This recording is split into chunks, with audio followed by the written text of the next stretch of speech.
now is the time. You either win or lose. Hello friends, my name is Ian and welcome back. Act 3. We finally made it. The end. The part of the narrative where the fan has officially been hit. Everything has been leading up to this very moment. The third act, or resolution, takes the last 25% of your story. Everything from plot arcs to character arcs are going to be wrapped up. Without a good Act 3, your readers might feel cheated because the promises you made were not fulfilled. If you get this right, this story will stay in your readers' minds for a very long time. With that being said, let's get started. We are coming right back to what this act accomplishes, as we've done this for both Act 1 and Act 2. Act 3, obviously, ends the narrative. There is no more after this point,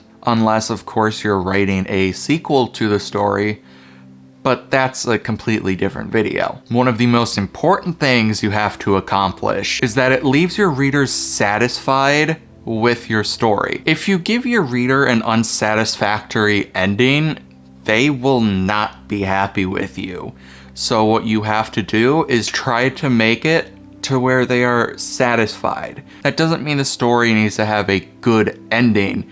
It just means that the reader has to feel satisfied that the ending accomplished what they thought it was going to. Act 3 also reaches the highest point of tension, which is the climax. Everything you've written so far has come to this moment. The tension is so high that anything is going to break it, and that of course comes. It helps resolve characters and plot arcs, and these are an important part of being able to leave your readers satisfied. It fulfills any promises that you made. As we talked about in the previous two videos, promises are really important to a narrative. Any promises you make towards the beginning and middle of your story will need to be achieved. And finally, Act 3 closes any loose ends. The story should be completely finished. Everything should be done. If you have any loose ends left, now is the time to stitch them together and end the story. So coming up are these sections of the third act, which we will go over in more depth. However, something you might notice if you watch the first video in this 4-episode series is that I talked about 4 parts in the third act. However, recently, like as in a week ago recently, I realized that there wasn't a point for the third section, the falling action, as that just falls in with the resolution. So we only have 3 sections to go over for this video. The first part is the pre-climax. This part of the story covers the space between the end of Act 2 until the climax. It covers everything in that space. The protagonist reels as they question the choices they made, their commitment to the goal, and their own abilities. They push out of this and continue to push down the path of defeating the antagonist. They use the truth that they learned at the end of Act 2 to move and try to defeat the antagonist. This is the calm before the storm. Give your reader a break in the action, as the second half of Act 2 had plenty of it. A reader needs to be able to relax, reflect on what has happened previously before it all ramps back up very quickly into the final battle. Make sure the protagonist is reminded of what happens if they fail. As an example, you guessed it, we're going right back into Star Wars. So Luke, Leia, and the others arrive back at Yavin 4. At this point, of course, they've found out that they are being tracked by the Empire, which can mean only one thing. the Death Star is coming. The pilots and leaders of the rebellion come up with a plan with the plans. They come up with a plan with the Death Star plans that they received from R2, who Leia had given the plans to originally. One of the pilots claimed to be able to shoot a torpedo into a hole the size of a rat is impossible. But Luke claims that he's hit creatures that small back home. Han leaves as the rebel pilots, Luke now being among them, get ready to attack the Death Star. Luke is disappointed in Han, but Han, of course, wants to go pay off Jabba the Hutt as soon as he can. Luke also meets one of his old friends from Tatooine. They say they will share their stories after they return. The Death Star approaches from the other side of the planet Yavin. The X-Wings and Y-Wings take off from the base to attack the Death Star and hopefully destroy it before the moon Yavin 4 can be destroyed along with the rebellion. And now we move on to the height of the tension, the climax. This is it, the final confrontation, the battle of good versus evil, the protagonist versus the antagonist. Everything has come to a head,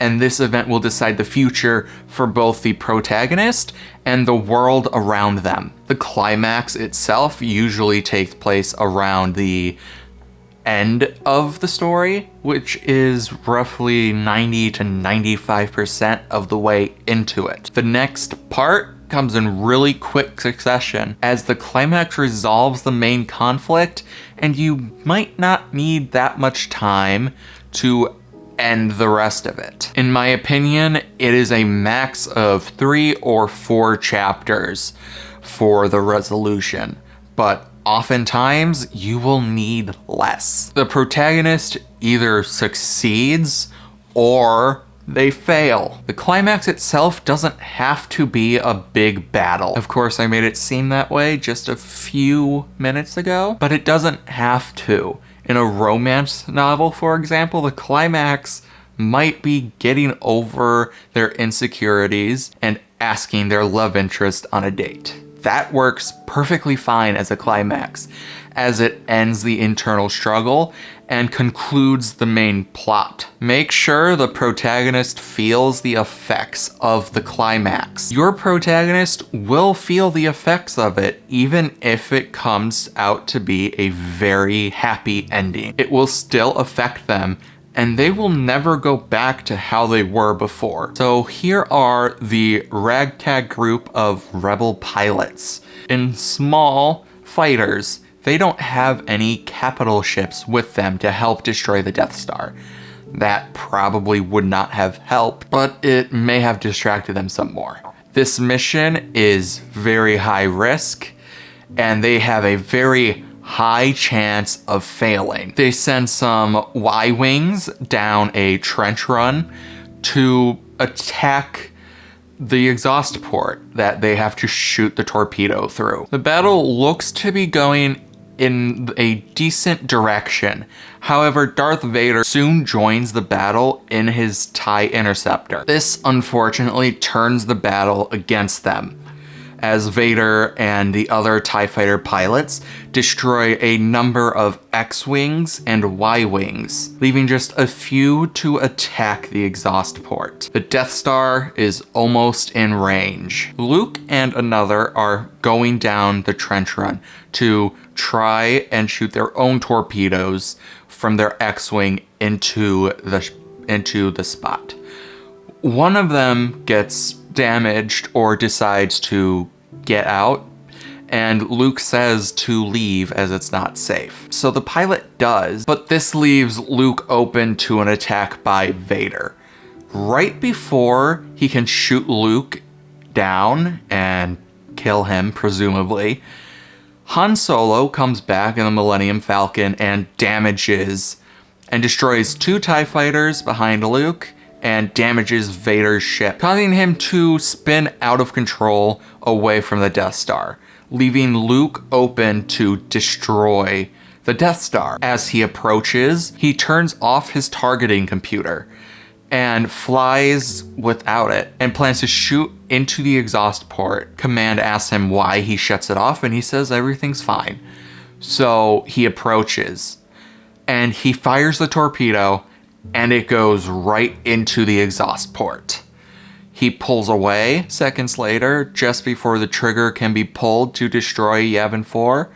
The entire space station explodes. Just by the skin of their teeth have they defeated the Death Star. Finally, we get to the resolution, the final part of your narrative. You've done it. You've made it here. Not many authors get the chance to reach the end. A writer might lose interest or just never have the time to write it completely. However, you've made it, and that is an achievement you should be proud of. This is the point where you and your readers say goodbye to the world and the characters. The resolution tends to last 1 or 2 scenes. It usually does not last as long as other sections because, as I said earlier, there's not much need to put much more in. The resolution goes from the end of the climax up until the story finishes. There is nothing else after this. Consider how you want your readers to feel at the end of their journey through your novel. Make sure you leave that feeling in there. If you want them to feel happy, bittersweet, sad, make sure that feeling is exemplified in the resolution. Generally, shorter is better, as I've already mentioned. However, it can be, like I said, a little longer should it fit what you're trying to do. If it doesn't fit your narrative to have a bunch of stuff added onto the end, then don't add it on. If it's not important, then you might as well just leave it out. Because if it's not important, your readers aren't going to care about it, even though they've gotten all the way to the end. However, 2 or 3 or sometimes 4 chapters after the climax is okay should you need it. In Star Wars, it is very short. Luke, Han, Chewie, and R2, who was damaged in the fighting, come back to Yavin 4. R2-D2 is retrofitted, he's fixed, he's back to normal, and all of them are awarded for their actions. Or, well, Luke and Han get a medal. Unfortunately, Chewbacca is left out of this. We are left a feeling of victory and hope that the Empire can truly be defeated. We are done. We made it. That's it. 3-act story structure, we're done. And that's about going to do it for this video and this 4-episode series on the 3-act story structure. I hope you found this interesting and somewhat helpful. If you did, be sure to leave a like and subscribe if you haven't already, as I post videos like this every other Sunday. I hope you have a wonderful rest of your week, and I will see you next time. As always, never stop writing. Bye!